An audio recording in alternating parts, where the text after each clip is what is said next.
আমি গত বছরও এই অনুষ্ঠানেই আপনাদের কাছে কিছু কথা বলছিলাম এবং আপনাদের কাছে কিছু প্রশ্ন আশা করছিলাম যে আপনাদের কোনো কথা থাকলে আপনারা আমাকে বলবেন। কিন্তু 1 বছর পার হয়েছে, আমি কোনো কথা আশা পর্যন্ত শুনি নাই, বা আমাকে কেউ কোনো প্রকার কোনো প্রশ্ন করেন নাই বা কোনো অভিযোগ করেন নাই। কিন্তু তারপরেও আমার কিছু অভিযোগ কানে আসে, যেটা আমি খুব কষ্ট পাই। দেখেন, একটা জিনিস মনে রাখবেন, একটা প্রতিষ্ঠান করলে হয় না, এটার পিছনে অনেক কিছু দিতে হয়, অনেক পরিশ্রম করতে হয়, সাধনা করতে হয়, শ্রম দিতে হয়, যত্ন করতে হয়। কারণ আমরা এটারে টিন কাঠ কিনা ট্যাগস করে দাঁড়া করেছি, শেষ না, শেষ না। এরপরে এটা লালন করতে হবে। আপনারা যেমন কৃষিকাজ করেন, এই যে এবার কাতি মাস আলু খেতি, মরিচ খেতি শহীদ করছেন, পরে পরেই কাজ শেষ হয়েছে আপনাদের। যতক্ষণ পর্যন্ত ফসল না উঠবে ততক্ষণ পর্যন্ত এটা সময় দিতেছে, সকাল বিকাল সার ওষুধ পানি দিনের ভিতরে 3 বার করে চেক করেন কোন অবস্থা, পোকা ধরলো কিনা ওষুধ দেন। তো ওটার প্রতি যত্ন নিতে পারেন, এটার প্রতি কেন যত্ন নেবেন না? এটা আমার প্রশ্ন আপনার কাছে আবারও। একটা প্রতিষ্ঠান মূল শর্ত হলো ছাত্রছাত্রী, আসলো ছাত্রছাত্রী। তো ছাত্রছাত্রী যদি পর্যাপ্ত না হয়, স্কুলে ভালো চলে না। এখন ছাত্রছাত্রী যাই হোক, ভর্তি হয়েছে, এগুলি আমাকে চালাইতেই হোক। এখন এই ছাত্রছাত্রী স্কুলে আসলো কিনা, সেই দিকে আপনাদের কেয়ার একদমই আমি দেখি না। সন্তান আপনার, আমার সমস্যা কোথায়? এই যে এখানে যারা আছে, কারো কোনো সমস্যা আছে? আপনার সন্তান লেখাপড়া যদি নাও করে, কোনো সমস্যা আছে? আমার কোনো সমস্যা আছে? নাই। সমস্যা আপনাদের। আপনার সন্তান আপনাদের মতোই অশিক্ষিত থাকবে, এটা কি আপনারা চান? আমার কথা হলো, আমরা যারা যে অবস্থায় আছি, যেটুকু লেখাপড়া করছি বা না করছি, আমার সন্তান যেন অশিক্ষিত না থাকে, এটা হলো আমার চিন্তা ভাবনা। আমি অল্প করছি, আমার সন্তান বেশি করবে। আমি লেখাপড়া করি না, আমার সন্তান অশিক্ষিত থাকবে না। এই প্রত্যয় নিয়ে আমাদেরকে আগাতে হবে, আমাদের সন্তানদের দায়িত্ব নিতে হবে। তাহলে না একটা স্কুল, এই স্কুলটার উচিলায় আপনার সন্তান মানুষ হবে। আর এটা প্রাইমারি স্কুল, প্রাইমারি পরে হাই স্কুলে যাবে, কলেজে যাবে, একসময় ডাক্তার ইঞ্জিনিয়ার হবে। কি কথা ঠিক না? আমাদের দেশে দেখেন, বাংলাদেশে ডাক্তার ইঞ্জিনিয়ার পুলিশ ব্যারিস্টার মন্ত্রী মিনিস্টার কোন আছে? কিন্তু আপনার গ্রামের কজন আছে আমার দেখেন তো একটু, একজন দেখেন আমাকে, নাই কেন? আপনার সন্তান কেন ইঞ্জিনিয়ার হয় নাই? আপনার সন্তান কেন ডাক্তার হয় নাই? আপনার সন্তান কেন একটা স্কুলের শিক্ষক হইতে পারে নাই? কারণ একটা শিক্ষা প্রতিষ্ঠানের অভাবে, অনলি একটা প্রতিষ্ঠানের অভাবে। তো আমাদের যদি শুরু করছি, একটা বাচ্চার লেখাপড়ার প্রথম ধাপ হলো প্রাইমারি স্কুল। তো প্রাইমারি স্কুলটা আছে, এইটা যদি না থাকতো আপনারা পারতেন না। এখন যেহেতু এটা হয়েছে, এটা আপনারা একটু গুরুত্ব দেন।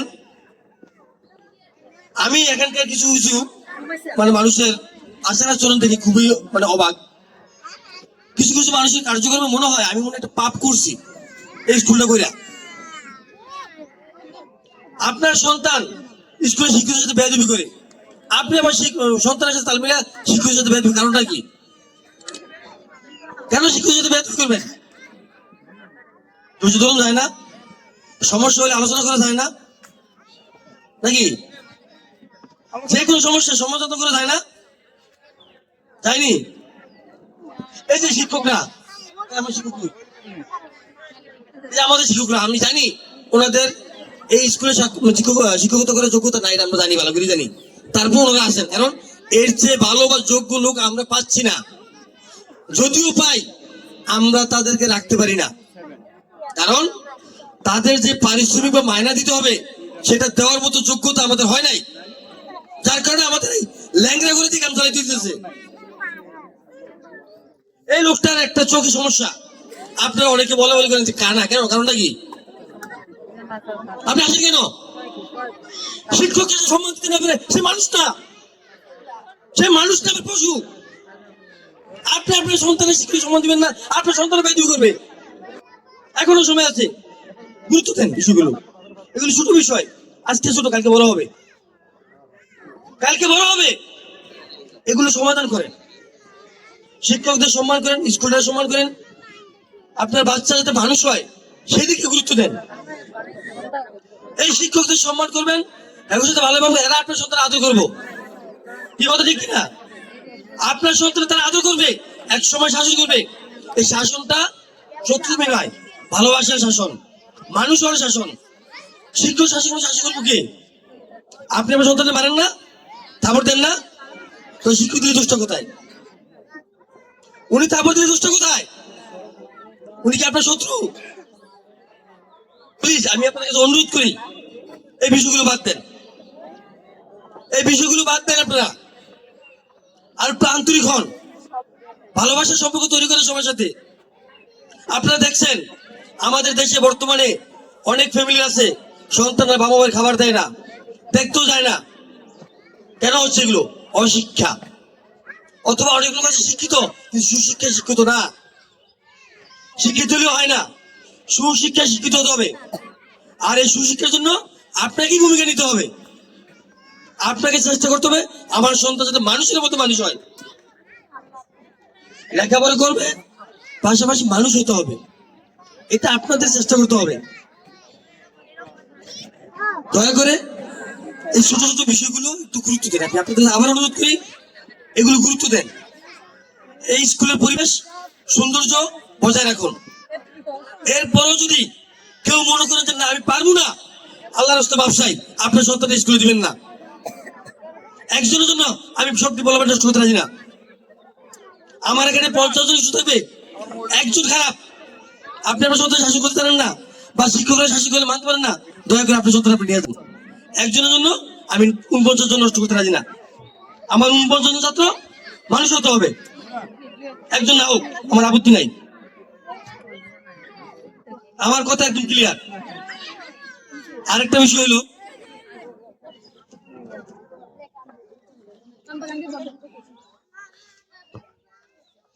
আমাদের স্কুলটা প্রায় 2 বছর হয়ে গেছে। 2 বছর 1 মাস হয় চালু হয়েছে, আমাদের স্কুলটা কার্যক্রম চালু হয়েছে। এই স্কুলটা কিভাবে চলে, এটার আয় কি ব্যয় কি, এ পর্যন্ত আমি দেখিনি কেউ খোঁজ খবর নিতে। স্যার, কেউ হিসেব নিছে? কেউ খোঁজ খবর নিছে? কারণটা কি? এটা আপনাদের স্কুল না? কোথাও কি আমার নাম লেখা আছে? আমার বাবার নাম লেখা আছে? তাহলে কে গো? তো সবার যদি হয়, সবাই কি খেয়াল নিবেন না? এটার ভিত্তি কি সবাই নিবেন না খেয়াল? এটাতে আমাদের নাম নাই। যদি আপনাদের এই স্কুল পরিচালনা করার জন্য আমাকে মনে করেন আসা দরকার নাই, বলবেন, আমি কালকে থেকে আসবো, আপনারা সুন্দর মতো পরিচালনা করেন, আমি খুশি হবো। আমি আসি বা না আসি, স্কুল যদি ভালো চলে আমি খুশি হবো। আপনার দায়িত্ব নেন, এটা পরিচালনা করেন, এটা দাঁড়া করান, আপনার সন্তান মানুষ করেন, আমি অনেক খুশি হব। আমার দরকার নাই। আমি শুধু আপনাদের সন্তানদের জন্য এখানে আসি। আমার এখানে কোনো কাজ নাই, এই মাথা ভাঙা আমার কোনো কাজ নাই, এই মাথা ভাঙা আমার 10 টাকা রুজিও নাই, যে জন্য আমি আসবো। আমি একটু 2 বছর হিসাব দিব না, গত বছর হিসাবে দিচ্ছি। গত 1 বছরে আমাদের স্কুলের বেতন বাবদ কালেকশন হয়েছে 81,650 টাকা। বেতনের পরিমাণ আরো বেশি আমরা পাই নাই। বাসের ধরে আমাদেরকে সহযোগিতা করছিল। আচ্ছা, বক্স ভাড়া বাবদ একটা অ্যামাউন্ট দিচ্ছে, 1 বছরে যা হবে, তাহলে মোটামুটি আমাদের